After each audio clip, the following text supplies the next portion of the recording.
Աշխարհի տարբեր անկյուններից Երևան են ժամանել տեսական ֆիզիկայի առաջատար մասնագետներ։ Մասնակցելու Լանդաուի շաբաթ տեսական ֆիզիկայի սահմանները խորագրով գիտաժողովին մասնակցում են մոտ 70 գիտնական Միացյալ Նահանգներից, Իտալիայից, Գերմանիայից, Ֆրանսիայից, Չինաստանից, Ճապոնիայից եւ այլ երկրներից։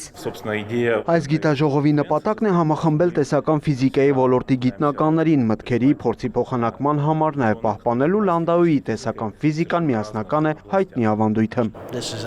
Սա հիանալի հնարավորություն է հանդիպելու գործընկերների հետ, փոխանակելու նոր մտքեր եւ գաղափարներ, նրանց հետ ում անունները կարդացել եմ միայն հետազոտական աշխատանքներում եւ շատ բան եմ սովորել տարիների ընթացքում։ Հայաստանը ունի մեծ ներդրում տեսական ֆիզիկայի եւ մաթեմատիկայի ոլորտներում, շատ տպավորված եմ։ Լև Լանդաուն 20-րդ դարի ականավոր ֆիզիկոս տեսաբան է, հայտնի է ֆիզիկայի ոլորտում իր հիմնարար ներդրումներով։ Նոբելյան մրցանակակիր Լանդաուին նվիրված գիտաժողովը առաջին անգամ անցկացվել է 2023 թվականին կրկին Հայաստանում։ Սա երկրորդ անգամ է, բայց մենք որոշել ենք ամեն 2 տարին մեկ անել, որպեսզի ամբողջ աշխարհում սրված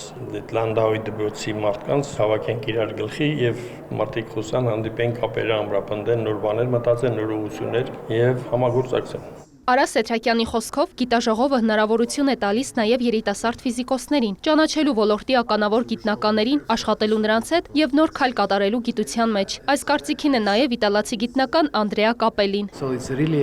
Սա միջազգային համայնք է, մենք ճանաչում ենք իրար, գիտենք միմյանց կարողությունները։ Իրականում տեսական ֆիզիկայի համայնքը մեծ չէ եւ ուրախ ենք, որ հայ երիտասարդները նույնպես իրենց տեղն ունեն այս փոքր ընտանիքում։ Գիտաժողովը կտևի մեկ շաբաթ։ Գիտնականները կներկայացնեն զեկույցներ, կլինեն քննարկումներ եւ ինտերակտիվ հանդիպումներ, ուղղված տեսական ֆիզիկայի ոլորտում միջազգային գիտական գործակցության ամրապնդմանը։ Լուսինե Հակոբյան, Ռաֆիկ Սողոմոնյան, լուրերի համար։